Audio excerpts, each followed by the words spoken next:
కార్యక్రమాన్ని సమర్పిస్తున్న వారు వాసవి గ్రూప్. మీ కలలను నేను నిర్మిస్తా. ఈ కార్యక్రమాన్ని సహసమర్పిస్తున్న వారు అందరికీ నమస్తే. గరం గరం వార్తలకి స్వాగతం. ఇవాళ కూడా మీకోసం చాలా వార్తలు పట్టుకొచ్చినాం. అంతకంటే ముందుగాల హెడ్లైన్స్. మందు రేట్లు తగ్గియాలని కలెక్టర్ కు లేఖ. ప్రియాతి ప్రియమైన కలెక్టర్ గారికి కామా నమస్కరించి వ్రాయునది ఏమనగా క్వశ్చన్ మార్క్. రాజా సింగ్ కు ఫేక్ కాల్. నంబర్ నుంచి ఒక కాల్ వచ్చింది. పవన్ కళ్యాణ్ గొడుగు కథ విన్నరా? మీరు ఎండల్లో మాడిపోతే నేను ఎండలోకి వచ్చి మాడిపోతాను, కానీ నేను సుఖంగా కూర్చోను. గొడుగు తీసి ఇస్తురాస్తాను.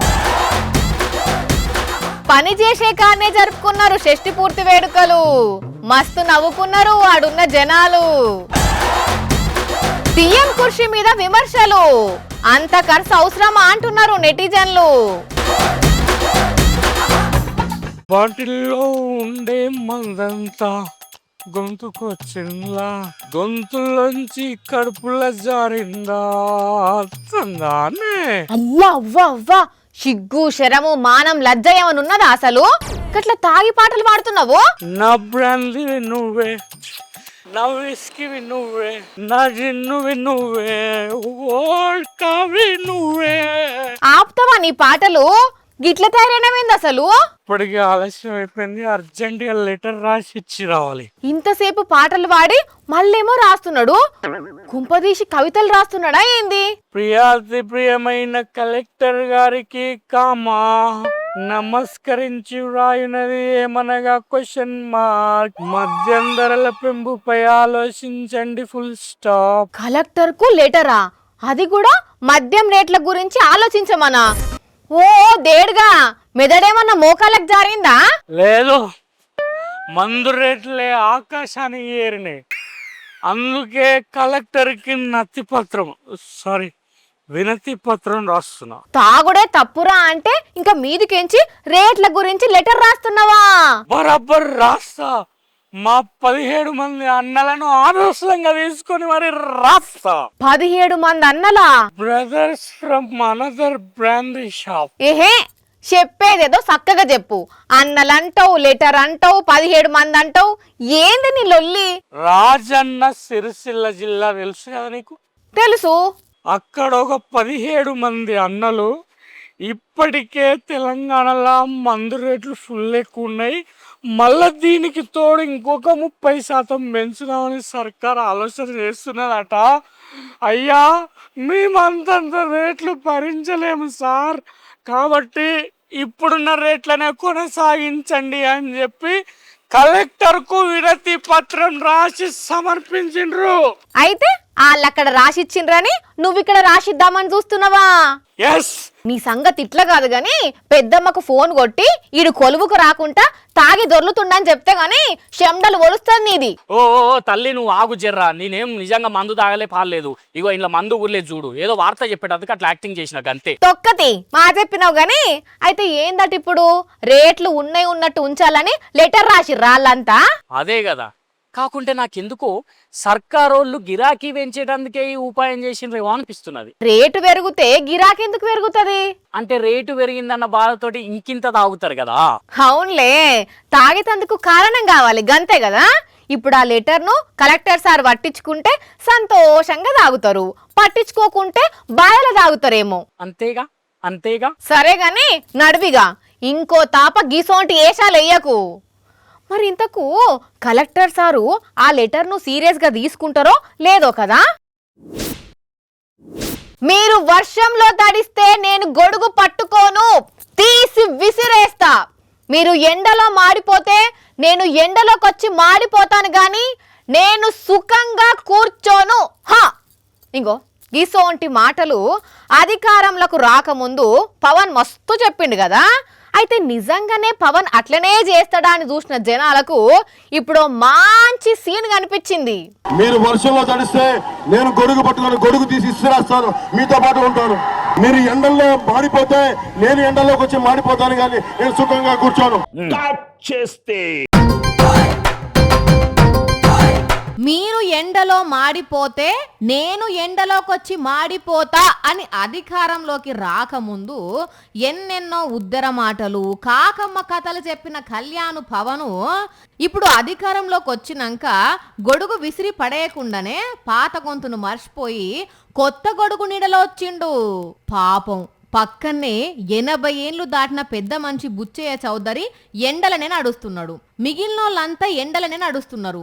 జనాలు కూడా ఎండలనే ఎదురు చూస్తున్నారు. కానీ పవన్ మాత్రం ఇట్లా గొడుగు నీడలనే ఉన్నాడు.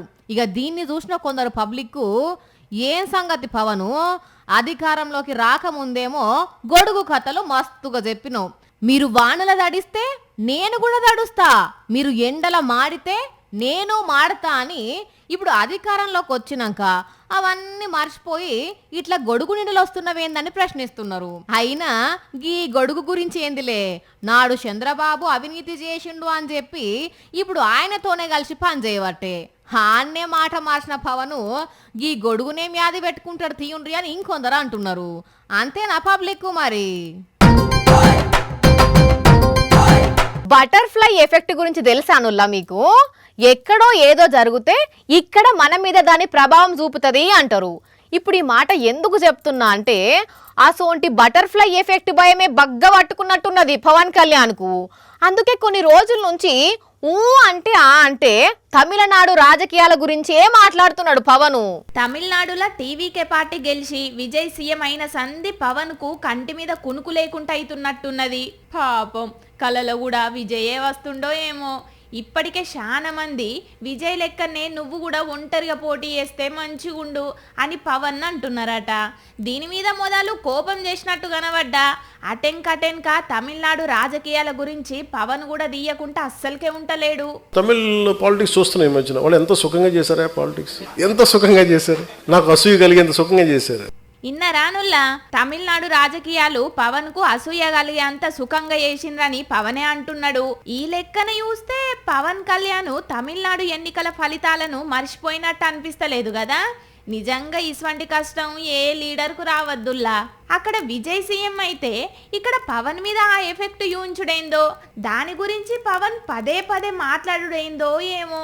ఇది పొలిటికల్ బటర్ఫ్లై ఎఫెక్ట్ కావచ్చు అని అంటున్నారు పవన్ కళ్యాణ్ మాటలిన్న కొందరు పబ్లిక్. అత్త మీద కోపం దుత్త మీద చూపెట్టినట్టు ఎవరి మీదనో ఉన్న కోపాన్ని ఒక ఆర్టీసీ డ్రైవర్ మీద ఎల్లదీసిళ్ళు పెద్దసార్లు. రైతులు అవస్థలు పడుతున్నారు, వడ్లు మక్కలు కొనుండ్రని ఆయన అన్నందుకు ఓస్టింగ్ ఆర్డర్స్ ఇచ్చిండ్రు. ఓర్ని కథ సల్లగుండా వడ్లు కొనమంటే వద్దు నువ్వు డ్యూటీకి రావద్దు పో అంటారా? గింత అన్యాలమా అని సోషల్ మీడియాలో క్వశ్చన్లు చేస్తున్నారు నెటిజన్లు. ఇంకో దిక్కు ఆ డ్రైవర్ను వెంటనే కొలువులకు తీసుకోకపోతే ఊకునేది లేదు అని బీఆర్ఎస్ కూడా వార్నింగ్ ఇచ్చింది. పురుమూరిమి మంగళం మీద పడ్డట్టు అయింది ఆ డ్రైవర్ అన్న పరిస్థితి. ఉత్తి పుణ్యానికి ఉద్యోగం పోయే పరిస్థితి వచ్చింది. ఇగో ఈ అన్న జైత్యాల ఆర్టీసీ డిపోలా ప్రైవేటు హైరింగ్ బస్ డ్రైవర్గా పనిచేస్తున్నాడు. పేరు అశోకు. మొన్న జైత్యాల నుంచి ధర్మపురికి బస్ నడుపుకుంటూ పోతుంటే తొవ్వల ఒక కాడ పెట్రోలు డీజిల్ ధరల పెరుగుదలకు వ్యతిరేకంగా కాంగ్రెస్ లీడర్లు కార్యకర్తలు ధర్నా చేస్తున్నారట. ఇక వాళ్ళని చూసిన అశోకు బస్సును పక్క కాపి ముందు వడ్లు మక్కలు కొనుండ్రి, రైతులు ఆగమైతున్నారు అని అన్నాడట. ఆ డ్రైవర్ తొలగించాము అని చెప్పే మాట అవాస్తవము. ఈ డ్రైవర్ అన్న చెప్పిన మాటలు సోషల్ మీడియాలో బాగా వైరల్ అయ్యేటాళ్లకు ఒక కాంగ్రెస్ లీడరు ఆర్టీసీ అధికారులకు అశోక్ మీద ఫిర్యాదు చేసిండు. వెంటనే జైత్యాల డిపో మేనేజరు రేపటి నుంచి నువ్వు డ్యూటీకి రావద్దు అని ఊస్టింగ్ ఆర్డర్ ఆయన చేతిలో పెట్టిండు. అరే నేను అంత పెద్ద తప్పు ఏం చేసినా సారు? ఏమన్నా రాజకీయాలు మాట్లాడినా? వడ్లు కొనమని చెప్పినా అది తప్ప అని బాధపడబట్టిండు డ్రైవర్ అన్న.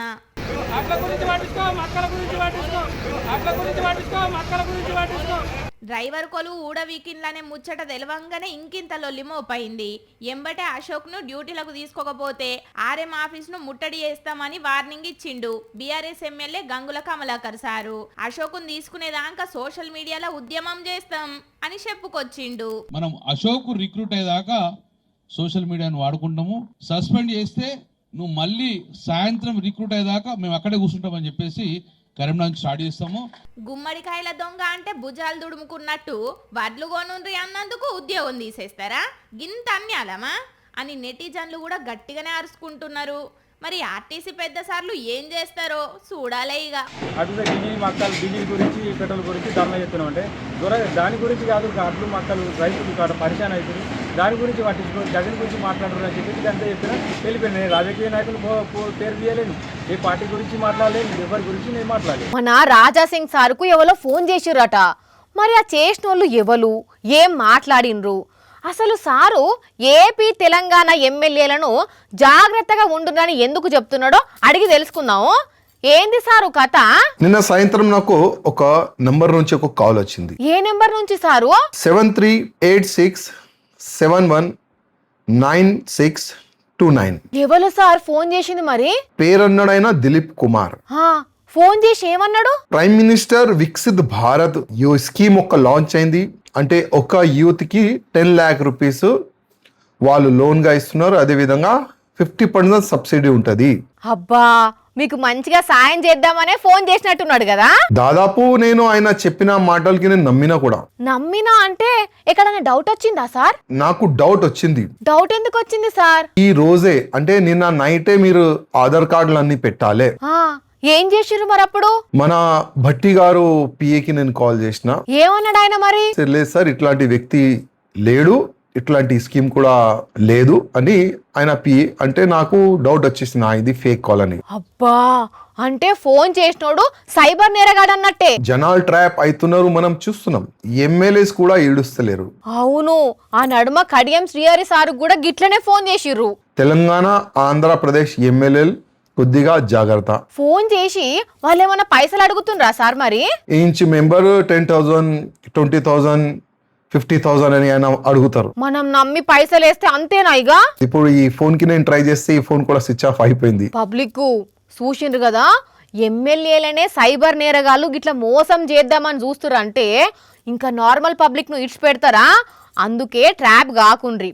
వాళ్ళు ఆధార్ కార్డులు ఓటీపీలు అడిగితే చెప్పనే చెప్పకుండ్రి, సరేనా? రాజుల సొమ్ము రాళ్ల పాలు అని వెనకట ఒక సామెత ఉండే, మీరు ఇనే ఉంటారులా. ఇప్పుడు అదే సామెతను మంది సొమ్ము లీడర్ల పాలు అని చెప్పుకోవాలి. ఎందుకంటే అధికారంలోకి రాగానే మనల్ని ఎవర్రా అడిగేది అన్నట్టు కొంతమంది లీడర్లు కోట్ల పబ్లిక్ సొమ్మును ఖర్చు పెట్టి ఇంటికి ఆఫీసుల వాళ్ళు ఉండే ఛాంబర్లకు రిపేర్లు చేయించుకుంటున్నారు. వాళ్ళ జల్సాల కోసము లెక్కపత్రం లేకుండా ఖర్చు చేస్తారు. ఇప్పుడు ఈ ముచ్చట ఎందుకు చెప్తున్నా అంటే, ఆ మేడం ఎవరో ఎరికైనా? ఢిల్లీ సీఎం రేఖా గుప్తా. ఇప్పుడు ఈ మేడం గురించి సోషల్ మీడియాలో పెద్ద డిస్కషన్ నడుస్తుంది. ఎందుకు, ఏం చేసింది రేఖా గుప్తా మేడం అనంటే, అగో ఆమె కూసున్నగా కుర్సీని యూషిన్లా ఏమున్నదా చైర్లా అని అనుకుంటున్నారా? చూస్తే అట్లా అవుపడుతున్నది కానీ దాని రేటు 80,000 దాకుంటుందట. అంత రేట్ ఎందుకు అనంటే, అది మామూలు కుర్సీ కాదు, విఐపీల కోసము స్పెషల్గా తయారు చేసిన చైరు. డీప్ జీరో గ్రావిటీ రిక్లైనర్తో పాటు హైడెన్సిటీ ఫోమ్ తోటి తయారు చేసిన ఆటోమేటిక్ కుర్సీ. మనిషి సిట్టింగ్ పొజిషన్ బట్టి దానికదే అడ్జస్ట్మెంట్ చేసుకుంటుంది. అందులోవరన్నా ఎక్కువసేపు కూసుంటే ఆ కుర్సీనే నడుముకు కాళ్ళకు మసాజ్ చేస్తుంది. కూసున్నోళ్లకు ఇబ్బంది కాకుండా మెత్తగా కంఫర్ట్గా ఉండేటట్లు తయారు చేసింది ఈ చైర్ను. అరే, ఒక దిక్కు అందరూ పొదుపు చేయాలి అని మోదీ సార్ మొత్తుకుంటుంటే ఈ మేడం ఒక కుర్చీ కోసం ఇంత రేటు పెట్టుకునే అవసరం ఏమున్నది అని దుమ్మెత్తిపోస్తున్నారు నెటిజన్లు. సీఎం అన్నాక పొద్దాక కుర్చీలో కూర్చొని ఫైళ్లు క్లియర్ చేయాలి, మరి అంతంతసేపు కదలకుండా కూసుంటే నడుం నొప్పి లేవదా? అందుకే మేడం ఆ కుర్చీ తెప్పించుకున్నది, అందులో తప్పేమున్నది అని ఇంకొందరు సీఎం కు సపోర్ట్ గా మాట్లాడుతున్నారు. అబ్బబ్బబ్బబ్బబ్బా, ఏం ఎండలరా నాయనా! ఇంట్లో నుంచి అడుగు బయట పెట్టాలంటేనే భయమైతుందిలా. ఎండాగడు భరించలేక ఫ్యాన్లు కూలర్లు వేసుకుంటున్నారు. ఏసీలు ఉన్నోళ్ళు ఏసీ ఆన్ చేసుకొని కూర్చుంటున్నారు. కానీ కొంతమంది పరిస్థితి ఏందనంటే, ఎండైనా వానైనా పని చేయక తప్పని పరిస్థితుల్లా. అందుకే ఈ ఎండల సుత పనిపోతారు. పెయ్యి అంతా చెమటతో దడిచిపోతున్నా వాళ్ళ పని ఆపరు. అయ్యో పాపం, చూస్తున్నారా అనుల్లా? అక్కడ ఎర్రటి ఎండల పనిచేస్తున్నారు వర్కర్లు. కొత్త ఇంటికి స్లాబ్ పోస్తున్నట్టున్నది. గా ఆడోళ్ళు తట్టల ఇసుక నింపుకొని కాంక్రీట్ మిషన్ లో పోస్తున్నారు. ఒక దిక్కేమో ఎండ వేడి, ఇంకో దిక్కు పని చేయక తప్పని పరిస్థితి. అందుకే ఎండ దెబ్బ తలగకుండా గా అన్న పైప్ తోని వాళ్ళ మీద నీళ్లు కొడుతున్నాడు. తన మీద కూడా నీళ్లు పోసుకున్నాడు. అసలే ఈ సంవత్సరము ఎండలు బగ్గ దంచుతున్నాయి. కొన్ని జాగలల్లా 46 డిగ్రీల దాకా నమోదవుతున్నది. వడదెబ్బతోటి అక్కడక్కడ జనం పిట్టలు లెక్క రాలిపోతున్నారు. అసొంటి ఎండల్లా వీళ్ళు నీళ్లతోని పెయ్యంత తడుపుకుంటా పని చేస్తున్నారంటే అయ్యో పాపం అనిపిస్తుందిలా. ఆ నైరుతి ఋతుపవనాలు వస్తేనన్నా ఈ అగడు తగ్గి కొంచెం చల్లబడతదేమో అనుకుంటున్నారు పబ్లిక్. మనిషి కాలం చేస్తే ఇంట్లో వాళ్ళ ఆచారం ప్రకారము అంత్యక్రియలు చేస్తారు. కొంతమంది వాళ్ళు పెంచుకున్న ఆవులు, కుక్కలు, పిల్లులు జీవిడిస్తే సుత వాటి మీదున్న ప్రేమతోటి ఊరంతా ఊరేగించుకుంటా తీసుకుపోయి కర్మకాండలు జరిపిస్తారు. ఇదంతా ఒకెత్తు అయితే అక్కడ కాడ కొంతమంది ఒక బోరుబాయి దగ్గర చేసిన అంత్యక్రియలు చూస్తేనైతే ఇదేందయ్యా ఇది నేనెప్పుడు చూడలే అని ఆశ్చర్యపోతారు.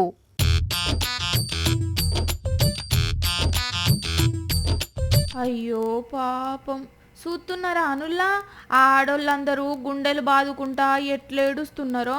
ఏడుస్తున్నారు నిజమే గాని అక్కడ డెడ్ బాడీ ఏం అవుపడతలేదు. వాళ్ళు ఎందుకు అట్లా మొత్తుకుంటున్నారు అని అంటారా? అగో అక్కడ ఒక బోరుబాయి అవుపడుతున్నదా, అది 3 ఏళ్ల నుంచి పని చేస్తలేదట. అది వరకు ఊరోళ్ళు ఆ బోరుబాయి దగ్గరనే నీళ్లు పట్టుకునే వాళ్ళు. అది ఖరాబ్ అయ్యేటాళ్లకు 5 కిలోమీటర్లు నడిచి నీళ్లు తెచ్చుకుంటున్నారట. ఎంతమందికి చెప్పినా గాని చూస్తాం చేస్తాం అని అంటున్నారట గాని ఎవ్వరు పట్టించుకుంటలేరట.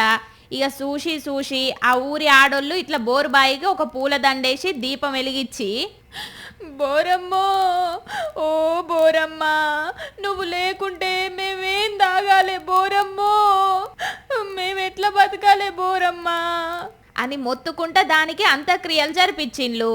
ఇట్లనన్నా ఆఫీసర్లకు ఇజ్జత్ అనిపించి బోరుబాయిని రిపేర్ చేపిస్తారని వాళ్ళ ఆలోచన. తమిళనాడు రాష్ట్రం పొదుక్కొట్టాయి జిల్లా అనే ఒక ఊర్లో జరిగిన ముచ్చటిది. చూసిరు కదా, ఇవాల్టి గరం గరం వార్తలు. మళ్ళొచ్చే ఎపిసోడ్లో ఇంకిన్ని గరం గరం వార్తలతో కలుద్దాం. మన టైం అయితే గుర్తుకున్నది కదా, రాత్రి 8:30కు మళ్ళీ పొద్దుగాల 8:30కు. మర్చిపోకుండా చూడండి. టాటా.